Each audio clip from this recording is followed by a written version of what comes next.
Mis asjad on võõrad keeled? Ja kas kõik usklikud peaksid rääkima võõrastes keeltes? Ja mis vahe on keeltes rääkimisel ja nende tõlgitsemisel? Neil teemadel tahamegi arutleda selles Karjase kohvi episoodis.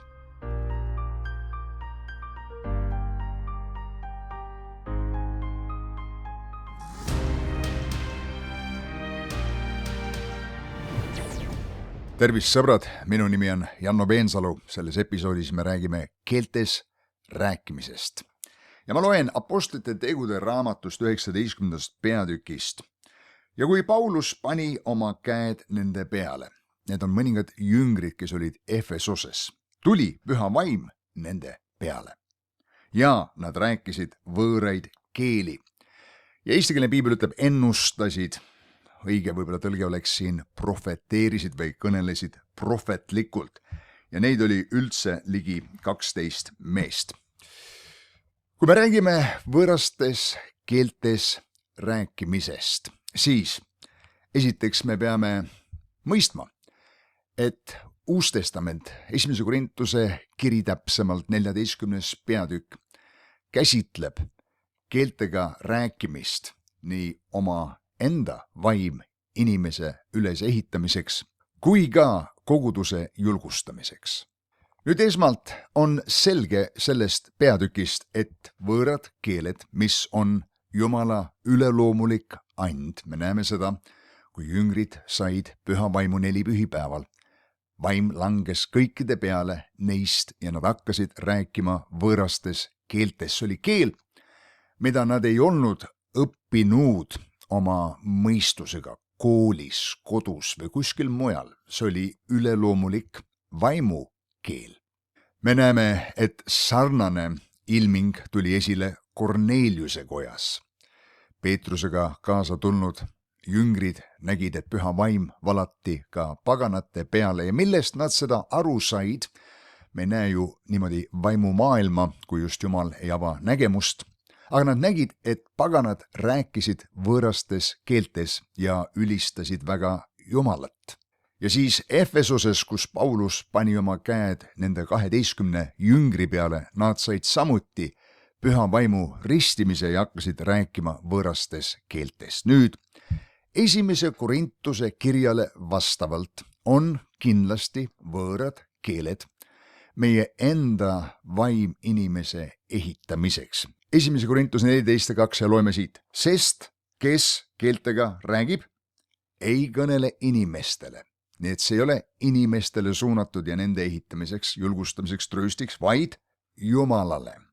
Sest keegi ei saa temast aru, vaimus ta räägib saladusi.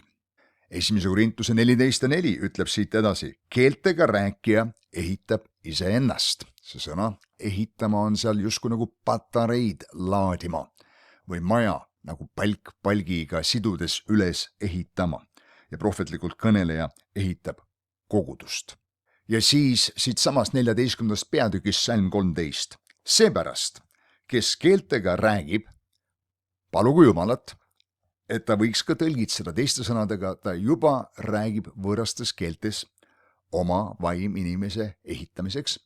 Ja Paulus ütleb, aga palu Jumalat, et Jumal annaks sulle ka tõlgitsuse anni, et see ann, millega sa ehitad ennast täna ülesse, võiksid sa ehitada ülesse kogudust. Ja veel salmist 18 Paulus lisab juurde, ma tänan Jumalat, et mina räägin keeltega rohkem kui te kõik, aga ma tahan koguduses pigemini rääkida viissõna oma mõistusega, et teisi ehitada, viidates sellele, et Paulus rääkis võõrastes keeltes enda vaimulikuks ehitamiseks ja kui ta oli saanud üles ehitatud, jagas ta sellest reservaarist, sellest rikkusest teistele ja ehitas neid ülesse. Teistele rääkides, aga ta ei rääkinud võõrastes keeltes, sest teised ei oleks saanud sellest aru midagi, vaid ütles, ma räägin pigem oma mõistusega. Ja vaata, kus minuga samuti salmi 28, mis on päris tuntud ja tihti tsiteeritud selleks, et heidutada inimesi võõrastes keeltes rääkimast avalikul jumalateenistusel või koguduses. Aga kui tõlgitsejat ei ole, olgu rääkija vait koguduses. Ja tavaliselt siin pannaksegi punkt, kuigi siin ei ole punkti, vaid salm läheb edasi. Ja rääkigu iseenesele ja Jumalale. Ehk teisisõnu, kui sa püüad inimestele anda keeltes sõnumit, siis sellega peab kaasnema alati tõlgitsus. Kas keeltega sõnumi andja ise tõlgitseb seda või tõuseb keegi teine, kes suudab seda tõlgitseda. Ilma tõlgitsuseta need on võõrad keeled. Ma ei saa sellest aru, see on nii, nagu keegi räägiks minuga hiina keeles. Nii et see jääb mulle võõraks. Ta võib mind väga julgustada. Ta võib öelda mulle olulisi asju, mida ma vajan teada. Need ei ole mulle kasuks, sest ma ei saa nendest aru. Mul on vaja tõlget. Ja siin ütleb, kui seda tõlget ei ole, siis ära kogudusele püüa rääkida oma võõraste keelte anniga. Aga rääkigu iseenesele ja Jumalale. Ehk teisisõnu, iseenda vaimu võid sa edasi üles ehitada. Jumalaga osadust hoida selles võõras keeles rääkides täiesti okei. Hei sõber, ma tänan sind, et sa vaatad seda kanalit. Kui sa juhtumisi ei ole seda kanalit veel tellinud, siis ma julgustan sind seda tegema. Suur tänu kõigile, kes on seda kanalit jaganud ka oma sõpradele ja kes on seda kanalit toetanud. Aitäh teile! Nüüd teine asi, mis on selge keeltega rääkimise kohta, on see, et see on samuti and koguduse ehitamiseks. Me loeme siit samas peatükis salm 5, kus Paulus ütleb, ma tahaksin küll, et te kõik räägiksite keeltega, aga veel enam, ehk et samm edasi minna sellest, et ma lihtsalt ehitan ainult iseennast, et te prohvetlikult kõneleksite, sest prohvetlikult kõneleja on suurem keeltega rääkijast, kui see mitte ühtlasi ei tõlgitse, nõnda, et kõne saab koguduse ehitamiseks. Nii et Paulus tõstab selle kõnelemisanni, keelteanni teisele tasemele, öeldes, kui sa ehitad iseennast, see on tore, aga mõtle selle peale, kuidas ehitada ka teisi. Nii et palu tõlgitsus samuti. Samuti sama peatüki salm 9 kõlab nii, nõnda ka teie. Kui te keeltega ei räägi arusaadavalt, kuidas siis teatakse, mida räägitakse? Te räägiksite ju tuulde. Jällegi Paulus viitab siin sellele, et sa ehitad ennast küll keeltega rääkides üles, aga kui sa tahad kogudust ehitada, siis on vaja lisaks sellele keelteannile tõlgitsusandi. Ja et keeled võivad olla koguduse ehitamiseks koos tõlgitsusanniga, on ka juttu 27. salmis 14. peatükis, kus Paulus ütleb, kui keeltega räägitakse, siis rääkigu 2 või kõige rohkem 3, 1 haaval ja 1 tõlgitsegu. Ehk sellel ühel inimesel on tõlgitsusand. Ma olen näinud seda elus, et ka sellel rääkijal endal võib olla tõlgitsusand. Ja Paulus seda ju siin ka ütlebki, kui keegi räägib, palugu, et ta võiks ka tõlgitseda.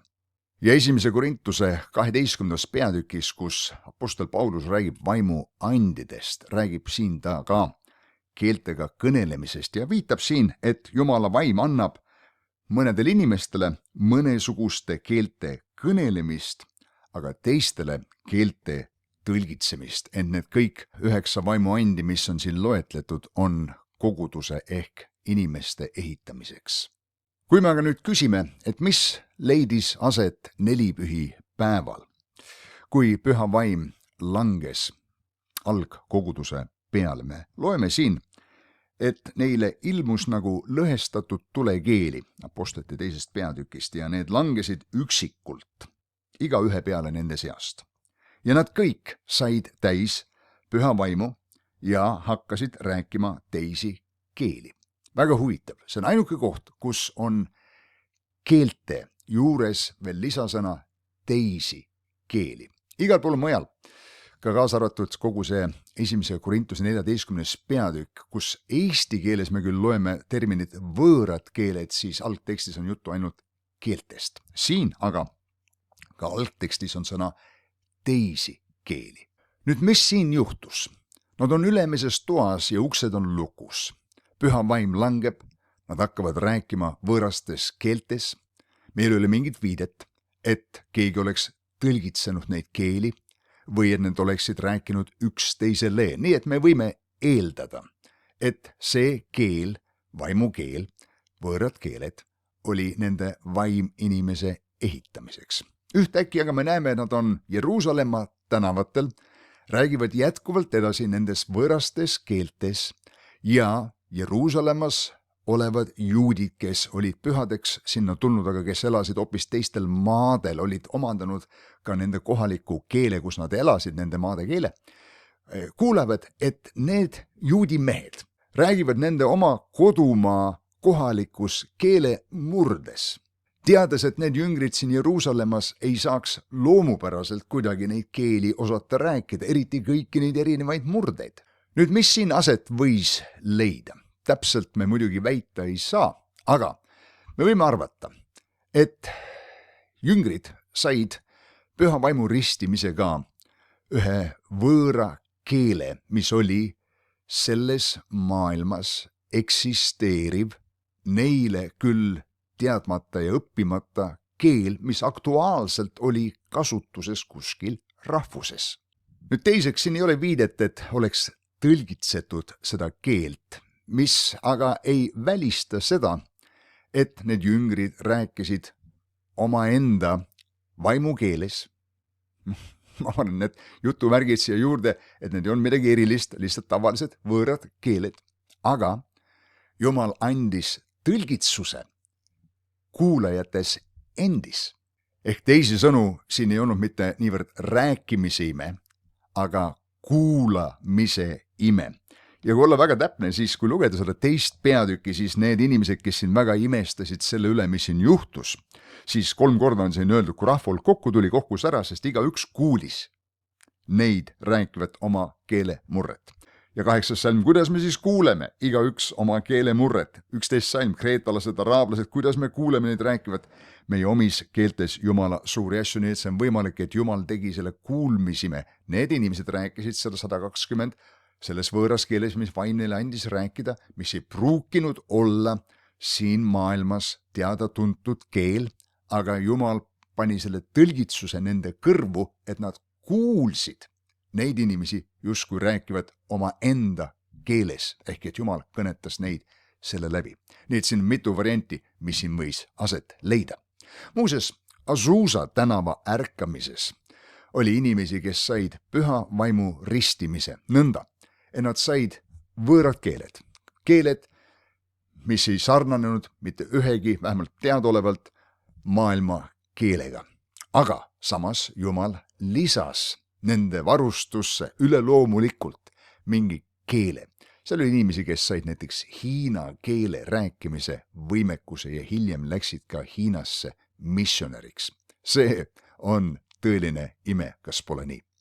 Nüüd samuti me ju loeme Apostlite tegude raamatu 10. peatükist, et Korneliuse kojas paganad said pühavaimu ristimise Peetrusele ja juutidele täiesti nagu üllatusena, et vaimuand lisaks juutidele valati ka paganate üle. Ja kuidas nad sellest aru said, oli see, et nad nägid ja kuulsid neid võõraid keeli rääkivat ja Jumalat väga ülistavat. Kas see ülistus oli nende tõlgendus sellest, et nad rääkisid võõrastes keeltes ja Jumal andis jälle tõlgitsuse neile?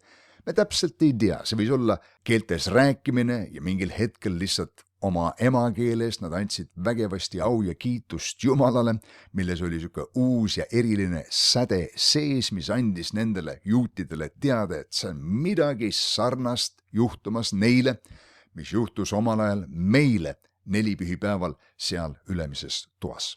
Ja siis siin Apostlite tegude 19. peatükis ja salm 6, kus Efesoses oli 12 jüngrit ja kui Paulus nende pärast palvetas, ka püha vaim tuli nende peale ja nad hakkasid rääkima võõraid keeli ja kõnelesid prohvetlikult. Nüüd huvitav on just see, et prohvet Joel, keda Peetrus tsiteerib oma jutluses nelipühipäeval, oli öelnud, et viimsel päevil Jumal valab oma vaimu kõige liha peale ja teie pojad ja tütred hakkavad prohvetlikult kõnelema.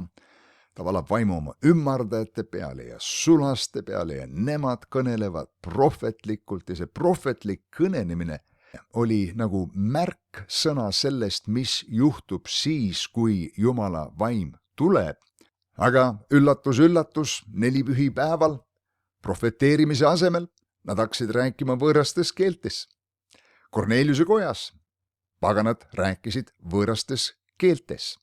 Ja siin Efesoses pühavaimu tulles nad hakkasid rääkima võõrastes keeltes. See on ainuke koht, kus on lisatud juurde, nad ka prohvetlikult kõnelesid.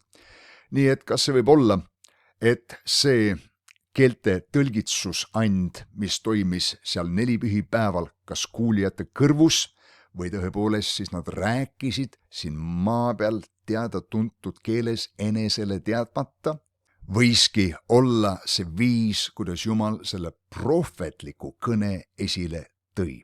Just täpselt nii, nagu 1. Korintuse 14. peatükis on meil juttu sellest, et kui sa keeltega rääkides palvetad, siis palvetab su vaim, su mõistus on viljatu.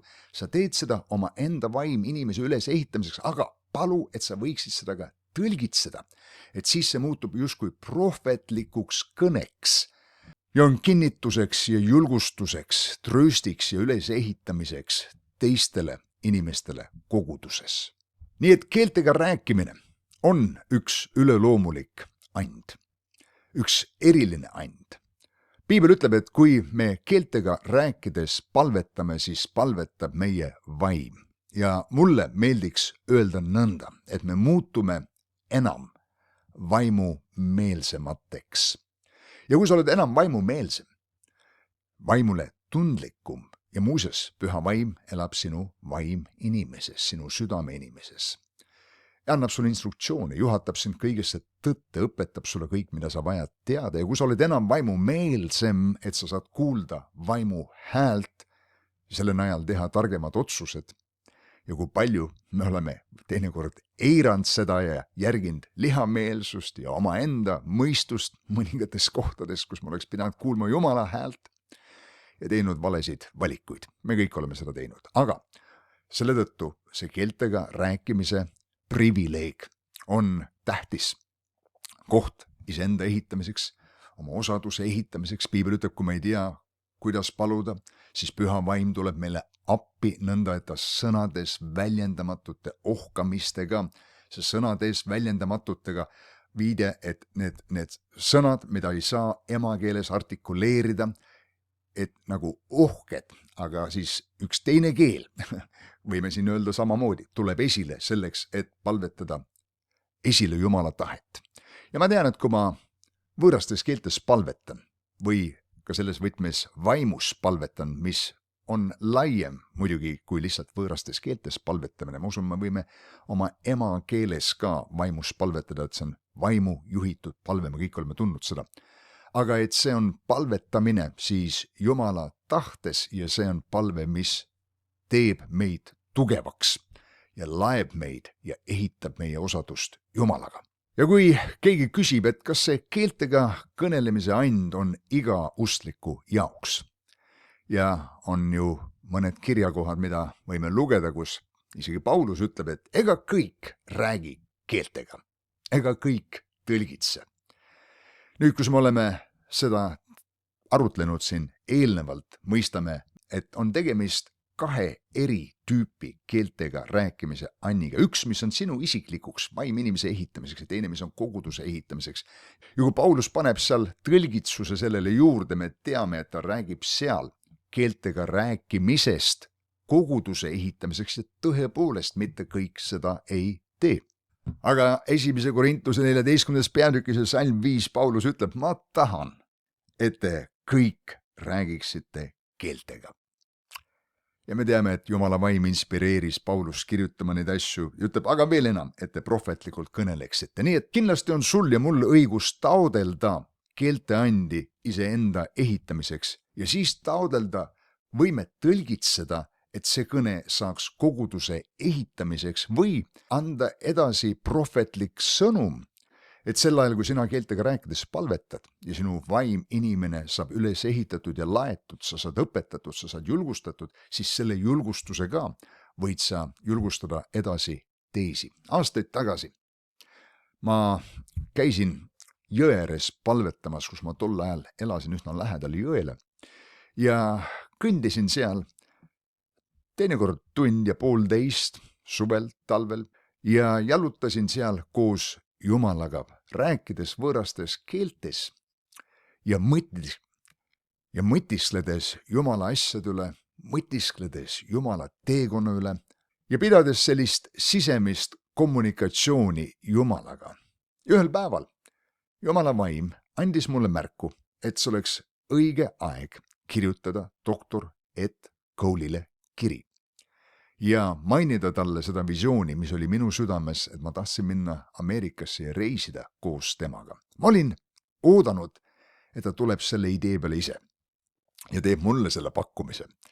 Aga me teame seda, et need, kes ründavad Jumala kuningriiki, kisuvad selle enesele ja mitte passiivsed inimesed ei saanud imesid Jeesuse käest, aga aktiivsed, need, kes tulid, isegi veritõbine naine läbi rahva hulga pressis ja puudutas Jeesuse 6 palistust, et seal on see otsimine, palumine, küsimine ja koputamine, mis on selline aktiivsuse märk.